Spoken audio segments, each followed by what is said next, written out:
students, how are you today? I hope all of us are good and always keep spirit. Okay, today we learn tematik, tema 4, subtema 1, pembelajaran yang kedua. As usually, before we start our lesson, let us pray. Dear Almighty God, thank you for blessing until this time. Now we want to start our lesson. Please open our heart and our mind so we can receive the lesson well. Bless our teachers, give them patience to teach us, and bless our parents wherever they are. Forgive us for all our sins. Thank you God, amin. Oke anak-anak Miss, hari ini Miss akan memberikan materi pembelajaran kita melalui video pembelajaran. Kamu tonton dari awal pertengahan hingga akhir. Jangan di skip ya. Dan jangan lupa nanti di akhir video ada tugas kamu hari ini. Kamu kerjakan di buku catatan setelah kamu menuliskan materi pembelajaran kita hari ini. Oke anak-anak Miss, selamat belajar. Tahukah kamu bahwa batik Indonesia sudah mendunia? Ini membuktikan bahwa produk Indonesia juga mampu bersaing di era globalisasi. Sebagai warga negara Indonesia, aku sangat bangga dengan hal tersebut. Ayo kita cari tahu lebih lanjut tentang bagaimana produk batik bisa mendunia. Di era globalisasi, batik sudah dikenal di dunia. Batik mendapatkan pengakuan dari UNESCO sebagai warisan budaya dunia. Pada tanggal 2 Oktober 2009, UNESCO memberikan pengakuan dan mengesahkan secara resmi batik Indonesia sebagai warisan budaya dunia. Batik diminati oleh semua kalangan, mulai dari anak-anak, remaja, sampai orang dewasa. Selain diminati oleh masyarakat Indonesia, batik juga diminati oleh masyarakat mancanegara. Penjualan batik yang semakin berkembang membuat perekonomian para pengrajin batik semakin meningkat. Ayo anak-anak Miss, tahukah kamu bahwa produk batik Indonesia sudah mendunia loh? Di mana-mana orang bangga memakai batik. Pengusaha kain batik mempromosikan produk batiknya menggunakan reklame. Nah, anak-anak Miss, apakah sudah pernah mendengarkan kata reklame? Oke, perhatikan ya. Apakah yang dimaksud dengan reklame? Coba kamu kelompokkan gambar-gambar berikut ini. Mana yang termasuk reklame dan mana yang bukan reklame. Miss akan memberikan ada 3 gambar, gambar 1, gambar 2, dan gambar yang ketiga. Oke, perhatikan baik-baik. Yang mana ya gambar yang termasuk reklame atau yang bukan reklame? Oke, Miss akan checklist ini adalah reklame. Yang gambar kedua bukan reklame dan gambar ketiga merupakan gambar reklame. Oke, gambar 1 merupakan reklame karena pada gambar tersebut terdapat kalimat promosi, penawaran atau ajakan. Sedangkan pada gambar kedua bukanlah reklame karena pada gambar ini hanya terdapat penjelasan tentang batik saja. Lalu pada gambar ketiga juga merupakan reklame karena pada gambar ini terdapat ajakan atau kalimat promosi produk atau barang. Nah, dapat kita simpulkan pengertian dari reklame adalah suatu media atau alat untuk menyampaikan informasi, menawarkan, mempromosikan, serta memperkenalkan suatu produk atau jasa kepada khalayak dengan menggunakan gambar dan kata-kata yang menarik. Anak-anak Miss, ada beberapa tujuan dari reklame, antara lain yang pertama, memberikan informasi kepada khalayak atau konsumen tentang perusahaan, produk atau barang maupun jasa. Yang kedua, yaitu mempengaruhi atau membujuk khalayak atau konsumen sehingga mereka akan mau melakukan pembelian. Yang ketiga, yaitu menciptakan kesan tertentu tentang jasa atau barang yang direklamekan.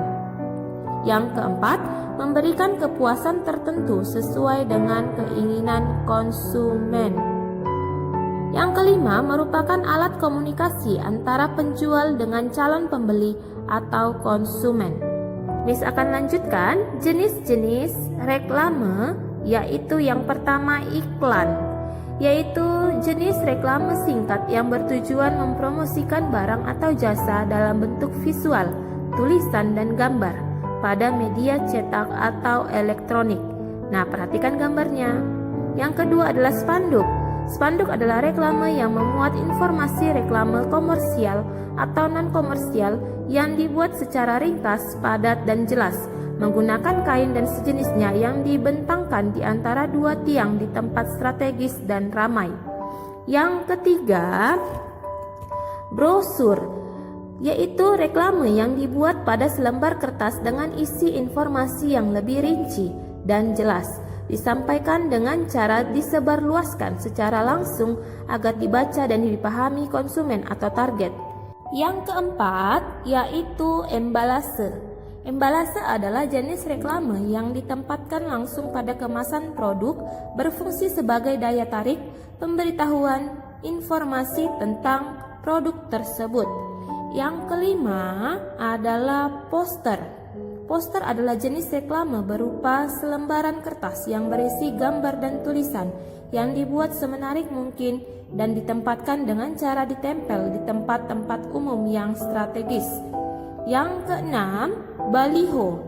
Baliho adalah jenis reklame yang berisi gambar atau tulisan menarik dan informatif dengan ukuran besar, ditempatkan di tempat umum dan strategis menggunakan tiang besar, kuat, dan bersifat semi permanen. Yang ketujuh adalah billboard, yaitu jenis reklame yang berisi gambar atau tulisan yang menarik dan informatif dengan ukuran besar, ditempatkan pada atap dinding pertokoan atau instansi tertentu dengan sifat permanen. Yang selanjutnya, yang ketujuh, yaitu banner, yaitu jenis reklame dengan bentuk kotak atau potret, biasanya dicetak dengan digital printing menggunakan MMT, ditempatkan depan toko atau instansi menggunakan penyangga. Yang kedelapan, yaitu leaflet, yaitu jenis reklame yang berupa lembaran kecil yang dilipat-lipat berisi informasi lengkap dan rinci. Penyampaiannya dilakukan dengan cara diletakkan di tempat yang mudah diambil, disebarkan atau diberikan langsung kepada konsumen atau target. Yang berikutnya adalah kalender, yaitu pemberian nama pada periode waktu dalam sebuah sistem yang divisualisasikan pada media cetak atau elektronik. Kalender dalam bentuk media cetak dapat digunakan sebagai reklame dengan memberikan tambahan gambar dan tulisan sebagai reklame visual pada bagian depan atau bagian atas kalender. Nah, sampai di sini Miss harapkan kalian paham. Kita lanjutkan dengan ciri-ciri reklame yang baik adalah berita yang ingin disampaikan, bersifat objektif, adanya kejujuran dalam isi reklame dan dapat dipertanggungjawabkan. Reklame ada yang bersifat komersial dan non-komersial. Komersial digunakan oleh pedagang untuk menawarkan barang atau produknya, sedangkan non-komersial digunakan untuk mengajak masyarakat untuk melakukan suatu hal, misalkan hidup bersih, hemat energi, dan lain-lain.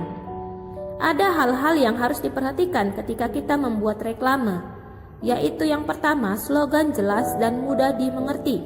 Yang kedua, bahasa baik dan menarik dengan menggunakan huruf yang sesuai. Yang ketiga, ilustrasi menarik dan mudah diingat. Yang keempat, tata letak gambar dan tulisan baik. Nah, anak-anak Miss, sekian dulu penjelasan Miss Lisna hari ini. Nah, sekarang kalian boleh membaca cerita yang berjudul Sahabat Tak Terpisahkan yang ada di buku tema 4 kita. Bacalah dengan sungguh-sungguh, pahami agar kalian bisa menjawab soal yang ada di buku tema 4 halaman 19 sampai 20. Ada 7 soal, tulis soal langsung jawab. Oke anak-anak Miss, sekian dulu pembelajaran kita hari ini. Semoga anak-anak dapat memahami pembelajaran kita hari ini. Jangan lupa materi pembelajaran kita hari ini tetap kalian tulis ke dalam buku catatan kalian. Dan jangan lupa kerjakan buku PR-nya ya nak, di buku catatan juga. Oke, before we close our lesson, let us pray.